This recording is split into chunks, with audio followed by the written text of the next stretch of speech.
परिचय। प्रिया, क्या तुम बता सकती हो कि इनमें से कौन सी चीजें किस समुच्चय के अंतर्गत आती हैं? हाँ, ये बहुत आसान है।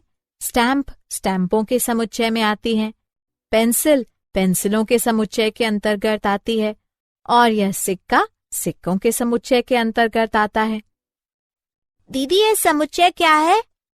सोनाली, क्या तुम इन 3 संग्रहों को देख सकती हो? ये समुच्चय हैं। लेकिन आप इन्हें समुच्चय कैसे कह सकती हो दीदी? समुच्चय वस्तुओं का एक संग्रह है जिसमें कुछ न कुछ समानता होती है। आओ, मैं तुम्हें समुच्चय के बारे में और अधिक समझाती हूँ।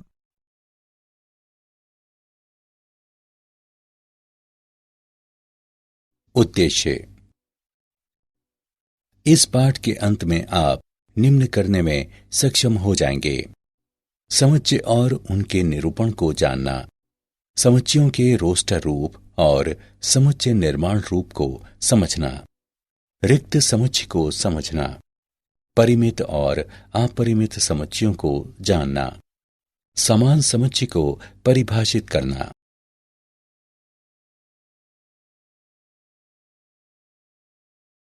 समुच्चय और उनका निरूपण। एक समुच्चय वस्तुओं का संग्रह है जिसमें कुछ न कुछ समान होता है अथवा एक नियम का अनुसरण करता हो। उदाहरणार्थ, सिक्कों का समुच्चय। 13 से 15 वर्षों के आयु के समूह में लड़कियों का समुच्चय। समुच्चय की वस्तुओं को उसका अवयव कहते हैं। समुच्चय के निरूपण के लिए मंझले कोष्ठक का उपयोग किया जाता है और अवयवों को एक दूसरे से अर्ध विराम द्वारा पृथक किया जाता है।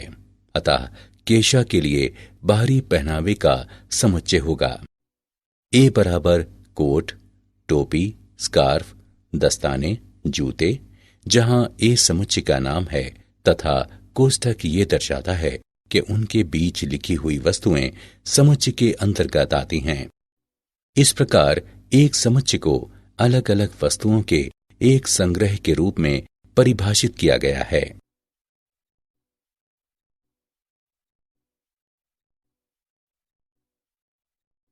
समुच्चयों का निरूपण। समुच्चयों को साधारणतः अंग्रेजी वर्णमाला के बड़े अक्षरों से प्रदर्शित किया जाता है।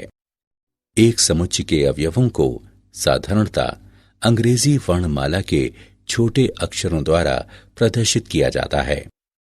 एक समुच्चय के लिए वस्तुएं, अवयव तथा सदस्य पर्यायवाची पद हैं। उदाहरणार्थ, कैपिटल ए एक समुच्चय है और ए उसमें एक अवयव है। अर्थात जब हम कहते हैं कि एक अवयव ए एक समुच्चय है, कैपिटल ए के अंतर्गत है, तब हम इसे प्रदर्शित करने के लिए ग्रीक प्रतीक एप्सिलॉन का उपयोग करते हैं। एप्सिलॉन वाक्यांश के अंतर्गत आता है, इसको निर्दिष्ट करता है। तथा अगर एक समुच्चय के भीतर कुछ ना हो तब हम इस प्रतीक का उपयोग करते हैं, तो इसका मतलब है से संबंधित नहीं है। उदाहरण, समुच्चय कैपिटल ए है 1 2 3। आप देख सकते हैं कि 1 कैपिटल ए के अंतर्गत आता है जबकि 5 कैपिटल ए के अंतर्गत नहीं आता। गणित में कुछ समान समुच्चय निम्न हैं। समुच्चयों के निरूपण की विधियां। एक समुच्चय को निरूपित करने की 2 विधियां हैं: रोस्टर या सारणीबद्ध पद्धति और समुच्चय निर्माण पद्धति। रोस्टर पद्धति। रोस्टर पद्धति समुच्चय के सभी अवयवों की सूची है। अवयवों को अर्ध विराम द्वारा पृथक किया जाता है तथा मंझले कोष्ठक के भीतर लिखा जाता है। मंझला कोष्ठक ये सूचित करने के लिए लगाया जाता है कि इनके बीच लिखे गए अवयव उस समुच्चय के अंतर्गत आते हैं। आओ किसी समुच्चय को रोस्टर पद्धति में प्रदर्शित करने के कुछ उदाहरण देखते हैं। आर बराबर ए, ई, आई, ओ, यू। जी बराबर 0 1 2 3 4 5 6 7 8 9। टी बराबर सोमवार, मंगलवार, बुधवार, गुरुवार, शुक्रवार। समुच्चय निर्माण पद्धति एक सामान्य पद्धति है जिसे नीचे समझाया गया है। समुच्चय निर्माण पद्धति में अनुलंब पट्टी को हमेशा इस तरह है कि के रूप में पढ़ा जाता है। यदि रोस्टर विधि अनुपयुक्त या अपर्याप्त हो तो अधिकांशतः समुच्चय निर्माण पद्धति का उपयोग किया जाता है। उदाहरणार्थ, x इस तरह है कि x 6 से छोटा है और x जो कि एक गणनीय संख्या है सभी 6 से छोटी गणनीय संख्याओं का एक समुच्चय है।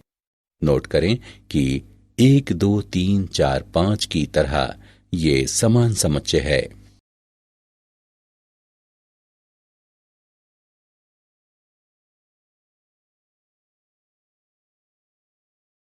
समुच्चय की रोस्टर पद्धति का उदाहरण।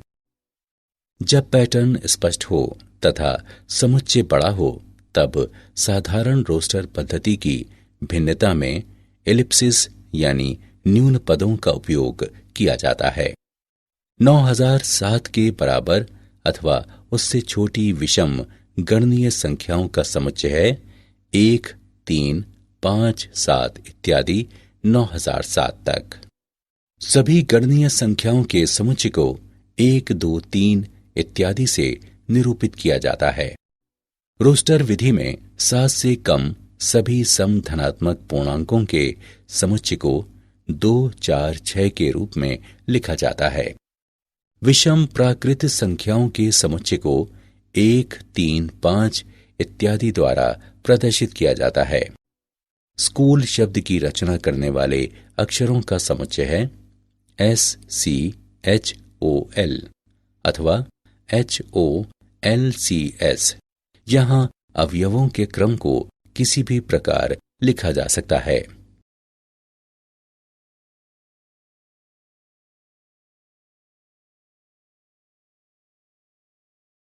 समुच्चय की समुच्चय निर्माण पद्धति का उदाहरण।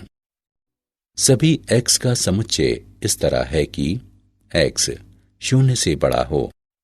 सभी x का समुच्चय इस तरह है कि x 11 के अतिरिक्त कोई भी संख्या है। सभी x का समुच्चय इस तरह है कि x 5 से कम कोई भी संख्या है।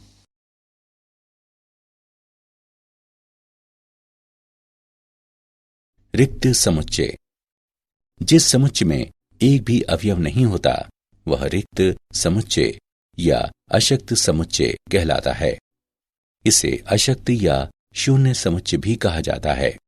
रिक्त समुच्चय को इन प्रतीकों द्वारा निरूपित किया जाता है। उदाहरण, a बराबर 2, 6, 8 और b बराबर 3, 5, 7। माना कि c समुच्चयों a और b के प्रतिच्छेदन को दर्शाता है, तब c बराबर एक शून्य समुच्चय है क्योंकि दो समुच्चयों के बीच कोई भी अवयव समान नहीं है। चलिए एक उदाहरण को हल करें। मापांक 6x - 7 + 10 बराबर 0 को हल करें। हल। चरण 1, मापांक 6x - 7 + 10 बराबर 0। चरण 2, मापांक 6x - 7 बराबर -10 जो सत्य नहीं है दोनों पक्षों से 10 घटाने पर। चरण 3, अतः हल एक शून्य समुच्चय है।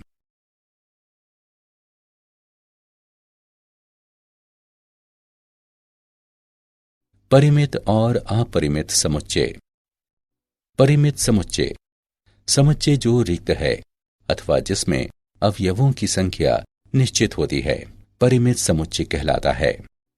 उदाहरण के लिए a बराबर 0 और 100 के बीच की पूर्ण संख्याएं, b बराबर प्राथमिक या मुख्य रंग, c बराबर 12 से कम अभाज्य संख्याएं परिमित समुच्चय हैं।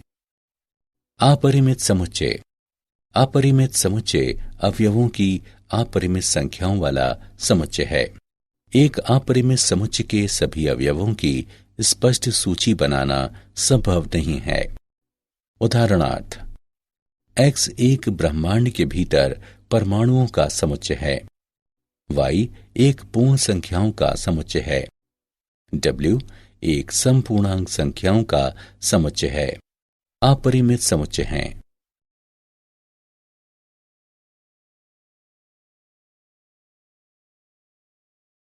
समान और असमान समुच्चय। दो समुच्चय P और Q समान कहलाते हैं यदि उनमें वास्तव में समान अवयव हों तथा हम P बराबर Q लिखते हैं। अन्यथा समुच्चयों को असमान कहते हैं तथा हम लिखते हैं कि P और Q बराबर नहीं है।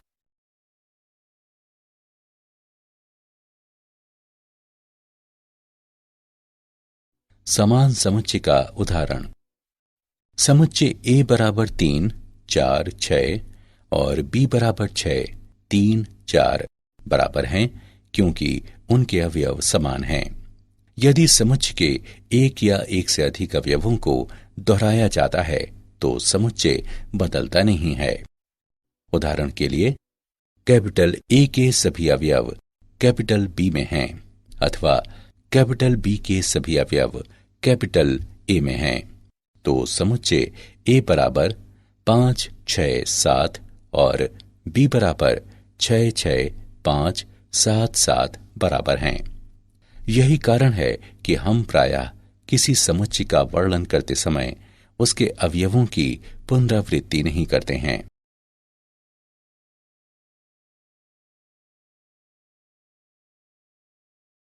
क्या आप जानते हैं समुच्चय तथा समुच्चय की सैद्धांतिक अवधारणाओं के मामले में लगभग सभी गणितीय अवधारणाएं अब स्पष्ट रूप से परिभाषित हैं। उदाहरण के लिए गणितीय संरचनाएं जैसे विभिन्न अक्षीय गुणों वाले विविध रेखांकन, बहुमुख वलय और वेक्टर स्पेस सभी समुच्चय के रूप में परिभाषित हैं। समतुल्यता और क्रम संबंध गणित में सर्वव्यापी हैं तथा संबंधों के सिद्धांत पूरी तरह से समुच्चय के सिद्धांतों पर आधारित हैं।